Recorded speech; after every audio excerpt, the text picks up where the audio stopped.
എല്ലാവർക്കും നമ്മുടെ പുതിയൊരു വീഡിയോയിലോട്ട് സ്വാഗതം. അപ്പോൾ ഇന്നത്തെ നമ്മുടെ റെസിപ്പി എന്ന് പറയുന്നത് ഒരു അടിപൊളി കോക്കനട്ട് മിൽക്ക് പുഡിംഗ് ആണ് കേട്ടോ. വളരെ സിമ്പിളാണ് ഇത് റെഡിയാക്കി എടുക്കാൻ വേണ്ടിയിട്ട്. വലിയ ചേരുവകളുടെ ആവശ്യമൊന്നുമില്ല. വീട്ടിൽ നമ്മൾ എപ്പോഴും ഉപയോഗിക്കുന്ന ചേരുവകൾ മാത്രം മതി നമുക്ക് ഈ ഒരു യമ്മി ആയിട്ടുള്ള പുഡിംഗ് റെഡിയാക്കി എടുക്കാൻ വേണ്ടിയിട്ട്. അപ്പോൾ എല്ലാവരും ഒന്ന് കണ്ടു നോക്കിയിട്ട് ട്രൈ ചെയ്ത് നോക്കുക. ട്രൈ ചെയ്ത് നോക്കുന്ന സമയത്ത് നിങ്ങളുടെ അഭിപ്രായങ്ങൾ കമൻറ്റ് ബോക്സിൽ വന്നറിയിക്കാൻ വേണ്ടിയിട്ട് മറന്നു പോകരുത് കേട്ടോ. പിന്നെ വീഡിയോ കണ്ടുകൊണ്ടിരിക്കുന്ന സമയത്ത് ഈ ഒരു റെസിപ്പി ഇഷ്ടപ്പെടുകയാണെന്നുണ്ടെങ്കിൽ ലൈക്ക് ചെയ്യേണ്ട കാര്യവും മറക്കരുത്. ചാനലിൻ്റെ വീഡിയോസൊക്കെ ആദ്യമായിട്ട് ആരെങ്കിലും കാണുകയാണ് സബ്സ്ക്രൈബ് ചെയ്തിട്ട് ഒന്ന് സപ്പോർട്ട് ചെയ്യണേ. അപ്പോൾ നമുക്ക് വേഗം തന്നെ ഈ ഒരു കോക്കനട്ട് മിൽക്ക് പുഡിംഗ് എങ്ങനെ തയ്യാറാക്കുന്നതെന്ന് ഒന്ന് കണ്ടു നോക്കാം. അപ്പോൾ നമുക്ക് ആദ്യം തന്നെ ഈ ഒരു പുഡിങ്ങിന് ആവശ്യമായിട്ടുള്ള തേങ്ങ ഒന്ന് വറുത്തെടുക്കണം കേട്ടോ. അതിനായിട്ട് ഇത് ഒരു അരക്കപ്പോളം വരുന്ന തേങ്ങയാണ് ഞാൻ എടുത്തിട്ടുള്ളത്. നമ്മൾ തേങ്ങ ചിരകി എടുക്കുന്ന സമയത്ത് ഒരുപാട് വലിപ്പമുള്ളതാണെന്നുണ്ടെങ്കിൽ അത് മിക്സിയിലിട്ടിട്ട് ഒന്ന് പൊടിച്ചെടുക്കുക കേട്ടോ. ചെറിയ ചെറിയ തരികൾ ഉള്ള തേങ്ങയായിരിക്കും നമുക്ക് ഈ ഒരു പുഡിങ്ങിന് ബെസ്റ്റ് ആയിട്ടുണ്ടാവുക. അപ്പോൾ ചെറിയ തരികളായിട്ടുള്ള അരക്കപ്പോളം ഉള്ള തേങ്ങ അത് നമുക്ക് നല്ല ചൂടുള്ള പാനിലോട്ട് അങ്ങോട്ട് ഇട്ട് കൊടുക്കാം. ഇനി ഈ ഒരു തേങ്ങ നമുക്ക് നന്നായിട്ടൊന്ന് വറുത്തെടുക്കണം കേട്ടോ. വറുത്തെടുക്കുന്ന സമയത്ത് ശ്രദ്ധിക്കുക, തീ എന്ന് പറയുന്നത് ഏറ്റവും ലോ ഫ്ലെയിമിലോട്ട് മാറ്റി കൊടുക്കും കേട്ടോ. അല്ലാന്നുണ്ടെങ്കിൽ ഈ ഒരു തേങ്ങയുടെ കളറ് ആകെ മൊത്തം അങ്ങോട്ട് മാറിപ്പോകാനുള്ള ചാൻസ് ഉണ്ട്. അപ്പോൾ മാറിപ്പോയി കഴിഞ്ഞാൽ പിന്നെ നമ്മൾ കറിക്കൊക്കെ വറുത്തെടുക്കുന്ന ആ ഒരു പരിവാകും. അതുകൊണ്ട് ഏറ്റവും ലോ ഫ്ലെയിമിൽ തേങ്ങയുടെ ഈ ഒരു കളറ്, ആ ഒരു വൈറ്റ് കളറ് നന്നായിട്ട് അങ്ങനെ മെയിൻറ്റെയിൻ ചെയ്തിട്ട് ഡ്രൈ ആക്കിയിട്ട് എടുക്കുക കേട്ടോ. ആ ഒരു തേങ്ങയിലേക്ക് ഇടുന്ന ആ ഒരു പാലൊക്കെ കംപ്ലീറ്റ് ആയിട്ട് വറ്റി നമ്മൾ ഡെസിക്കേറ്റഡ് കോക്കനട്ട് റെഡിയാക്കി എടുക്കുമല്ലോ, ആ ഒരു മെത്തേഡിൽ ഏറ്റവും ലോ ഫ്ലെയിമിലിട്ട് ഈ ഒരു തേങ്ങയിലെ വെള്ളമൊക്കെ കംപ്ലീറ്റ് ആയിട്ട് അങ്ങോട്ട് വറ്റിച്ചിട്ടെടുക്കാം. അപ്പോൾ ഇത് നമ്മുടെ തേങ്ങയിൽ വെള്ളമൊക്കെ അത്യാവശ്യം നന്നായിട്ട് വറ്റി ഈ ഒരു തേങ്ങ എന്ന് പറയുന്നത് നന്നായിട്ട് ഡ്രൈ ആയിട്ട് മാറിയിട്ടുണ്ട്. നമ്മളിങ്ങനെ തൊട്ട് നോക്കുന്ന സമയത്ത് ആ ഒരു തേങ്ങയിൽ ഒട്ടും തന്നെ വെള്ളം ഉണ്ടാവാൻ പാടില്ല കേട്ടോ.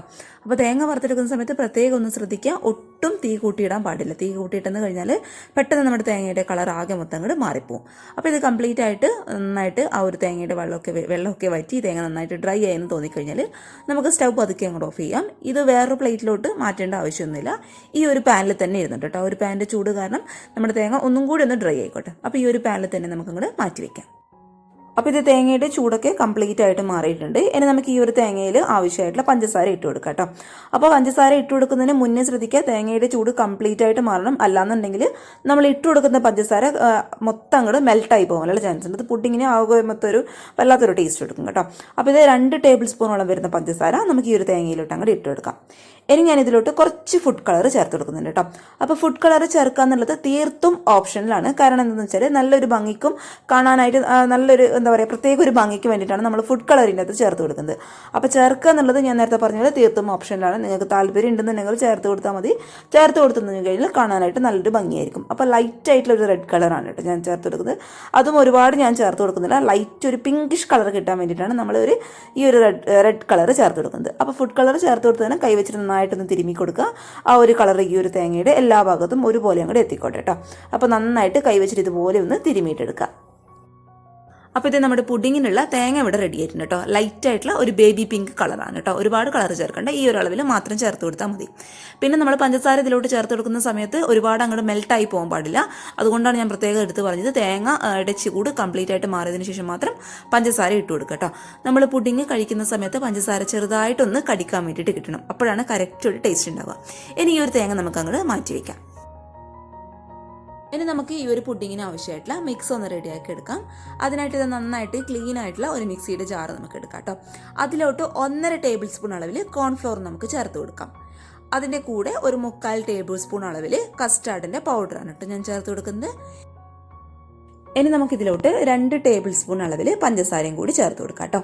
ഇനി നമ്മൾ ഇതിലോട്ട് ചേർത്ത് കൊടുക്കാൻ വേണ്ടിയിട്ട് പോകുന്നത് 250 ml കപ്പിൽ 1/4 കപ്പിലളവിൽ സാധാരണ പശുവിൻ പാലാണ് കേട്ടോ. അതപ്പോൾ കറക്റ്റ് 1/4 കപ്പിലളവിൽ നമുക്കിതിലോട്ട് അങ്ങോട്ട് ചേർത്ത് കൊടുക്കാം. ഇനി ഇതിലോട്ട് അവസാനമായിട്ട് ഒരു 1/2 ടേബിൾ സ്പൂൺ അളവിൽ പാൽപ്പൊടിയും കൂടി ഞാൻ ചേർത്ത് കൊടുക്കുന്നുണ്ട് കേട്ടോ. പാൽപ്പൊടി എന്ന് പറയുന്നത് തീർത്തും ഓപ്ഷനിലാണ്. കയ്യിലുണ്ടെന്നുണ്ടെങ്കിൽ മാത്രം ചേർത്ത് കൊടുത്താൽ മതി. ഇനി പാൽപ്പൊടിക്ക് പകരമായിട്ട് നിങ്ങൾക്ക് വേണമെന്നുണ്ടെങ്കിൽ 1/2 ടേബിൾ സ്പൂൺ അളവിൽ മിൽക്ക് മെയ്ഡും ചേർത്ത് കൊടുക്കാം. ഇനി ഇതെല്ലാം കൂടി നമുക്ക് നന്നായിട്ട് ഈ ഒരു മിക്സിയുടെ ജാറിലിട്ടിട്ട് ഒന്ന് അടിച്ചിട്ടെടുക്കാം. അപ്പോൾ അടിച്ചെടുത്തിട്ടുള്ള ഈ ഒരു മിക്സ് ഇതുപോലുള്ളൊരു പാനിലോട്ട് മുഴുവനായിട്ട് നമുക്കങ്ങ് മാറ്റി കൊടുക്കാം. ഇനി ഇത് നേരെ സ്റ്റൗവിൽ വെച്ചിട്ട് നമുക്കൊന്ന് കുറുക്കിയിട്ട് എടുക്കാം കേട്ടോ. കുറുക്കിയെടുക്കുന്ന സമയത്ത് തീ എന്ന് പറയുന്നത് ഏറ്റവും ലോ ഫ്ലെയിമിലിടുക. അല്ലാന്നുണ്ടെങ്കിൽ ഇത് പെട്ടെന്ന് അങ്ങോട്ട് കുറുകി വരികയൊക്കെ ചെയ്യും. നമ്മൾ ഇതിലോട്ട് ചേർത്ത് കൊടുത്തിട്ടുള്ള ആ ഒരു കസ്റ്റർഡ് പൗഡറിൻ്റെയും കോൺഫ്ലോറിൻ്റെയും ആ ഒരു പച്ച ടേസ്റ്റ് ഒട്ടും തന്നെ മാറി കിട്ടുകയില്ല കേട്ടോ. അത് പുഡിങ്ങിന് ആ ഒരു കറക്റ്റ് ടേസ്റ്റ് കിട്ടില്ല. അതുകൊണ്ടാണ് ഏറ്റവും ലോ ഫ്ലെയിമിലിട്ട് തന്നെ ഈ ഒരു പാല് നമുക്ക് നന്നായിട്ട് കുറുക്കിയെടുക്കാൻ വേണ്ടിയിട്ട് പറയുന്നത് കേട്ടോ. പാല് ഇതുപോലെ ഒന്ന് കുറുകി വരുന്ന സമയത്ത് ഇതിലോട്ട് ഒരു 1/2 ടീസ്പൂൺ അളവിൽ വാനില എസൻസും കൂടി ഞാൻ ചേർത്ത് കൊടുക്കുന്നുണ്ട്. ഇതൊക്കെ തീർത്തും ഓപ്ഷനിലാണ്. നല്ല കയ്യിലുണ്ടെന്നുണ്ടെങ്കിൽ ചേർത്ത് കൊടുക്കുക. ചേർത്ത് കൊടുത്താൽ നമ്മുടെ ആ ഒരു പുഡിങ്ങിന് ഒരു പ്രത്യേകത നല്ലൊരു ഫ്ലേവർ കൊടുക്കുക കേട്ടോ. എന്നിട്ട് ഇതും കൂടി ചേർത്തിട്ട് നന്നായിട്ട് ഇതുപോലെ ഒന്ന് മിക്സ് ചെയ്ത് കൊടുക്കുക. കൈ ഒട്ടും വിടാതെ കേട്ടോ. കൈ വിട്ടെന്ന് കഴിഞ്ഞാൽ പെട്ടെന്ന് അങ്ങോട്ട് കട്ട പിടിച്ചു പോകാനുള്ള ചാൻസ് ഉണ്ട്. കാരണം നമ്മൾ ചേർത്ത് കൊടുത്തിട്ടുള്ള ആ ഒരു കോൺഫ്ലോറും കസ്റ്റർഡും ഒക്കെ പെട്ടെന്ന് കട്ട പിടിച്ചു പോകുന്ന ഒരു സാധനമാണ്. അതുകൊണ്ട് കൈ വിടാതെ ലോ ഫ്ലെയിമിലിട്ട് ഇളക്കി കൊടുത്തുകൊണ്ടേയിരിക്കും കേട്ടോ. അപ്പോൾ ഇതേ നമ്മുടെ പാലൊക്കെ കറക്റ്റ് കുറുകി ഇതേ ഈ ഒരു പരുവത്തിൽ ആക്കിയിട്ടിട്ടുണ്ട് കേട്ടോ. ഒരുപാട് അങ്ങ് കുറുകി പോകാൻ പാടില്ല. കറക്റ്റ് ഇതേ ഈ ഒരു പരുവം. ഇനി നമുക്ക് സ്റ്റൗ അങ്ങോട്ട് ഓഫ് ചെയ്ത് കൊടുക്കാം. അപ്പോൾ ഇതേ ഇതുപോലുള്ളൊരു പാത്രത്തിലാണ് നമ്മൾ പുഡിങ് സെറ്റ് ചെയ്തെടുക്കാൻ വേണ്ടിയിട്ട് പോകുന്നത്. വീട്ടിലുള്ള ഏത് പാത്രത്തിലും നമുക്ക് പുഡിങ് സെറ്റ് ചെയ്യാൻ വേണ്ടിയിട്ട് പറ്റും കേട്ടോ. അപ്പോൾ നമ്മൾ റെഡിയാക്കി എടുത്തിട്ടുള്ള ആ ഒരു പാലിൻ്റെ മിക്സ് ചൂടോടുകൂടി തന്നെ നമുക്ക് ഈ ഒരു പുഡിങ് ട്രേയിലോട്ട് അങ്ങോട്ട് ഒഴിച്ചു കൊടുക്കാം.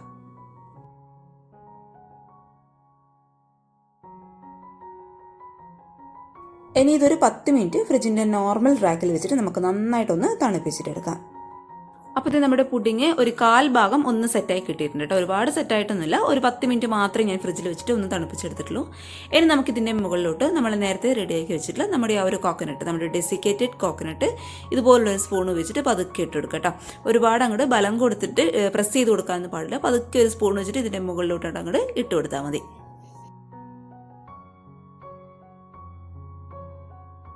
ഇനി ഇത് ചുരുങ്ങിയത് 1 മണിക്കൂറെങ്കിലും ഫ്രിഡ്ജിൻ്റെ നോർമൽ റാക്കിൽ വെച്ചിട്ട് നമുക്ക് നന്നായിട്ടൊന്ന് സെറ്റ് ചെയ്യാൻ വേണ്ടിയിട്ട് അങ്ങോട്ട് മാറ്റി വയ്ക്കാം.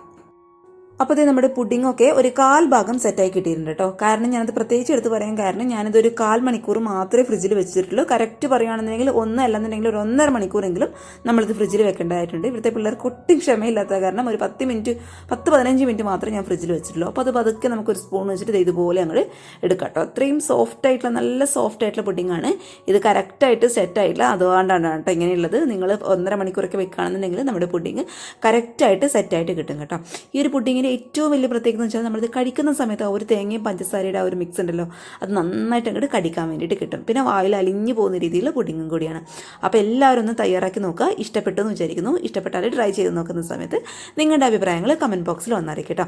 പിന്നെ ഈ ഒരു പുഡിങ് ഇഷ്ടപ്പെടുകയാണെന്നുണ്ടെങ്കിൽ വീഡിയോ ലൈക്ക് ചെയ്യേണ്ട കാര്യം, അതേപോലെ ഷെയർ ചെയ്യേണ്ട കാര്യം, ചാനലിലെ വീഡിയോസൊക്കെ ആദ്യമായിട്ട് ആരെങ്കിലും കാണുകയാണെന്നുണ്ടെങ്കിൽ സബ്സ്ക്രൈബ് ചെയ്യേണ്ട കാര്യം മറന്നു പോകരുത്. നാളെ ഇതിനേക്കാൾ നല്ലൊരു അടിപൊളി വീഡിയോ ആയിട്ട് കാണും വരെ താങ്ക് യു ഫോർ വാച്ചിങ് സിംനാസ് ഫുഡ് വേൾഡ്. ബൈ.